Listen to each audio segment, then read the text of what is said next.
never slow up, no I don't take shit. I got no love for the fakeness. If you wanna play tough and wanna hate this, I'll always show up. I don't ever slow up, no I don't take shit. I got no love for the fakeness. If you wanna play tough and wanna hate this, I'll always show up and make a statement. I don't ever slow up, no I don't take shit. I got no love for the fakeness. If you wanna play tough and wanna hate this, I'll always show up and make a statement. Everything. Marc Marquez berbicara tentang warisannya di Ducati dan pembelajarannya dalam beberapa tahun terakhir. Marc Marquez berbicara di saluran Audi Spanyol bersama Carlos Sainz tentang semangat yang menyatukan mereka berdua.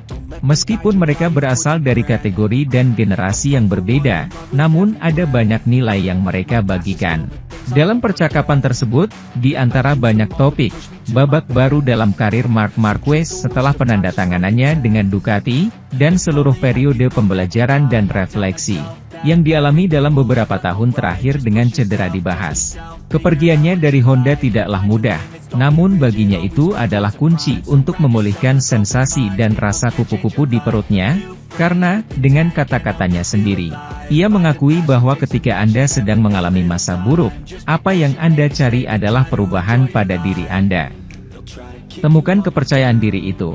Dengan percaya diri Anda berani melakukan hal berbeda dan apa yang saya cari atau niatkan dalam perubahan ini, adalah membuat aspek itu tumbuh kembali.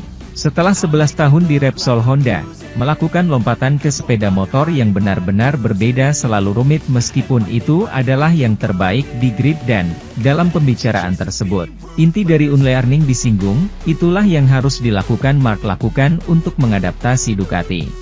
Beri komentar bahwa setelah lebih dari 10 tahun mengendarai sepeda motor dengan gaya yang sama, Anda memiliki beberapa sifat buruk yang harus Anda tinggalkan dan beradaptasi terlebih dahulu dengan sepeda motor tersebut lalu memoles detail-detail kecilnya. Tidak mudah untuk menghilangkan sifat buruk tersebut dari pikiran Anda dan Anda harus realistis tentang dari mana Anda berasal, melarikan diri dan mengetahui apa yang Anda butuhkan dan kemana Anda ingin pergi. Pada satu titik dalam percakapan, Melon tentang pentingnya kesalahan terungkap. Marc sadar bahwa dia telah memenangkan banyak hal di masa lalu dan mereka menghormatinya, namun dia datang ke Gresini untuk belajar. Saya datang ke sini untuk berkontribusi, jika saya melakukan kesalahan, pelatih harus memberitahu saya. Sementara itu, Alex Rins menjelaskan bahwa ia sempat menguji mesin baru Yamaha selama akhir pekan GP Spanyol, namun tidak mengubah apapun dibandingkan sebelumnya.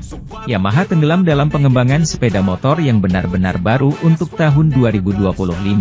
Sebuah prototipe yang di dalamnya Yamaha telah mengerahkan segala upayanya sebagai landasan untuk menjamin kelangsungan Fabio Quartararo selama 2 tahun ke depan.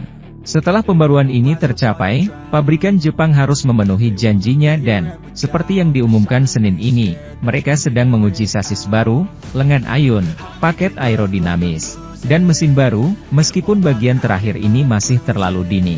Sementara Quartararo, sang headliner garasi biru, memberikan tanda-tanda optimistis terhadap apa yang diuji di Jerez. Alex Rins mengalami beberapa kendala, terutama pada mesin dan fairing baru.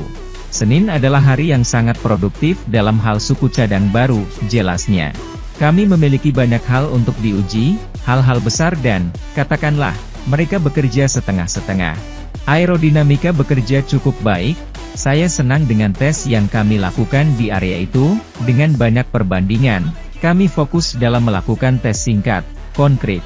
Di sisi lain, sasisnya belum berjalan seperti yang kami harapkan, kami bisa mendapatkan lebih banyak manfaat darinya. Kami mencoba membuat beberapa konfigurasi sasis agar bisa memanfaatkannya 100%, tapi kami belum bisa melakukannya.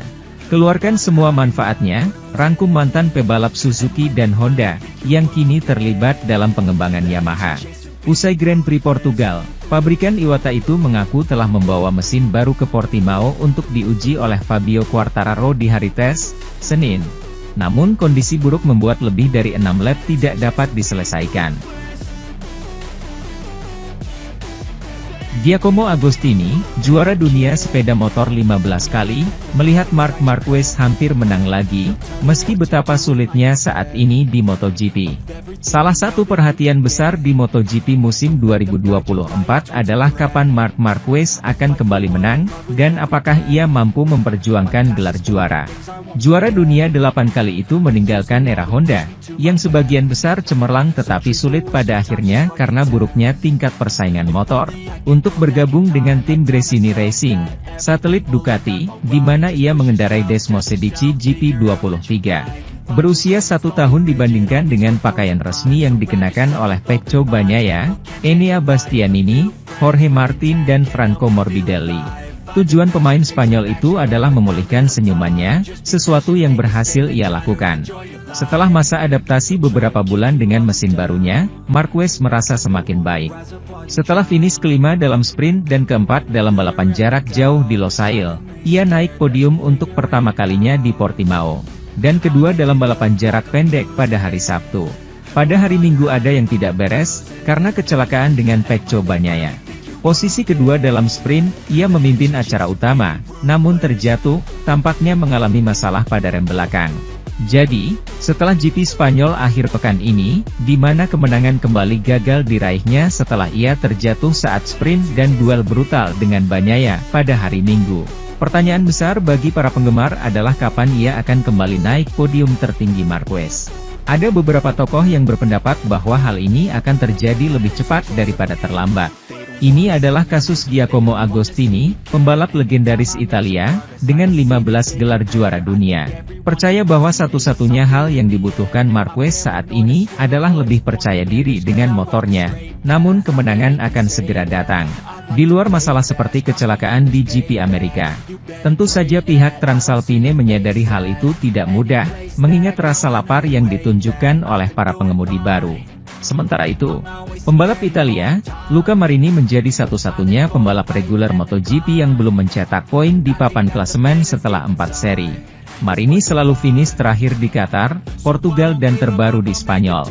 Di balapan utama MotoGP Spanyol dia sedikit dekat dengan zona poin ketika menyelesaikan balapan di urutan ke-17, namun itu masih belum cukup. Walau sedang menjalani momen yang sangat sulit, tapi Marini masih tetap optimis dan yakin Honda bisa bangkit. Dia melihat program jangka panjang. Masalah besar yang dihadapi Honda tentu tidak akan selesai dalam waktu singkat, karena itu dia tetap percaya diri. Itu adalah balapan yang sangat sulit, akui Marini sebagaimana rilis resmi HRC. Pada awalnya saya meluncurkannya dengan baik tapi kemudian ada banyak kontak di belakang dan kami mengalami beberapa kerusakan, sambung Marini. Ketika saya mencoba menemukan ritme saya jauh lebih lambat dari yang saya perkirakan dan jarak dengan Joan Mir terlalu besar, serunya. Kami perlu memahaminya dan untungnya kami menjalani tes besok.